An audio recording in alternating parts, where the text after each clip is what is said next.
Good morning. Happy Thursday, Baby Friday.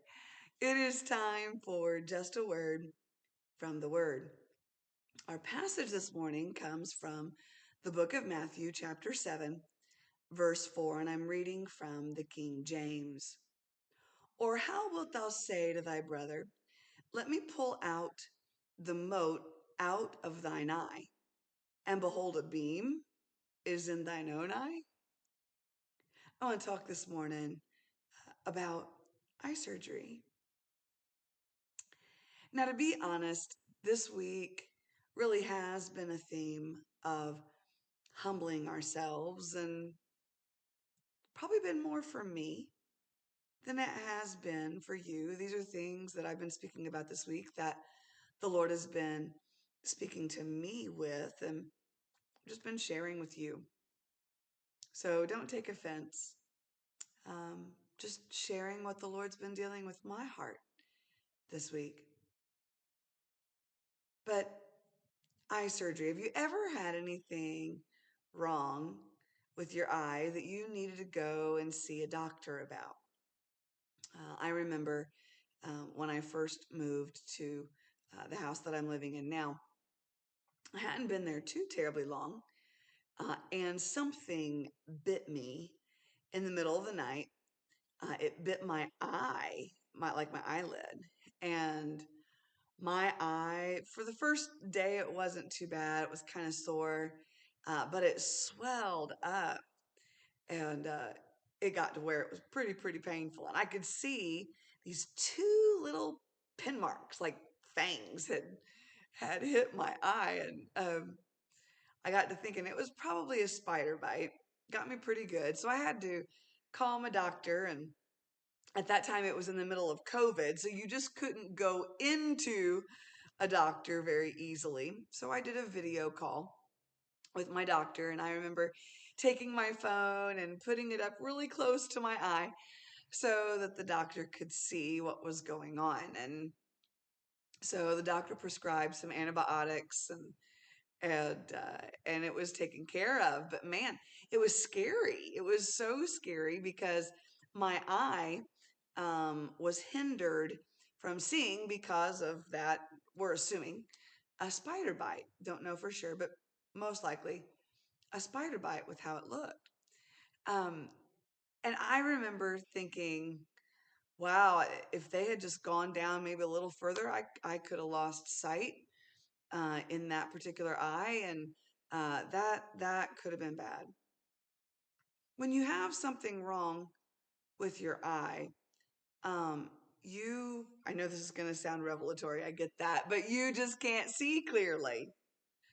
You can't see where you're walking, you can't see what you're doing, all that. Well, so it's important to take care of our eyes. It's important then to guard our eyes. If we have something wrong with our spiritual vision, then we're not going to be able to see spiritual situations clearly. And boy, have I been guilty of that. Pride, my own circumstances.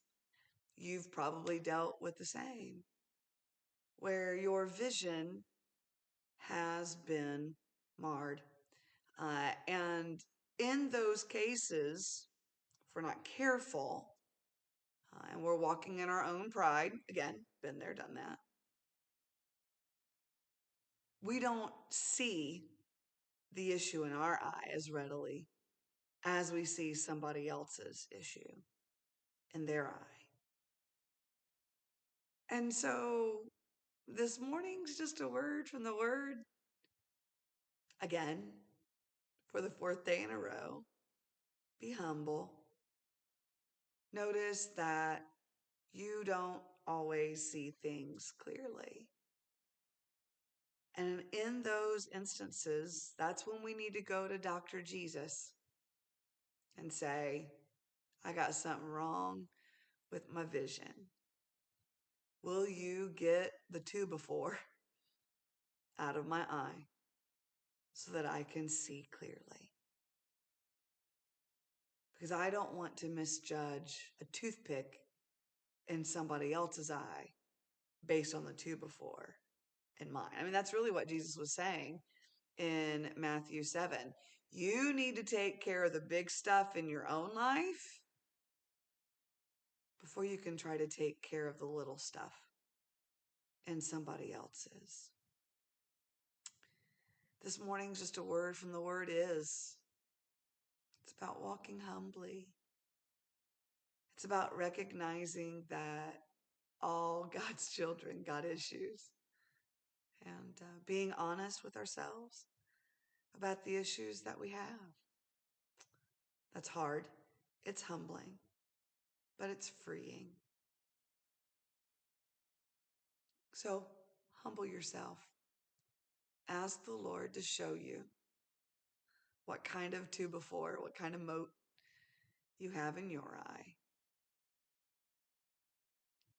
And then let him take care of the toothpick in somebody else's. Probably not your job anyway. Take care of the two before in yours. Go before the Lord. Have spiritual eye surgery. Humble yourself enough before him that he can do it. And then watch the Lord work freedom. This has been just a word from the word. God bless you. Pray for me while you're at it. Have a beautiful day. And Lord willing, we'll see you tomorrow.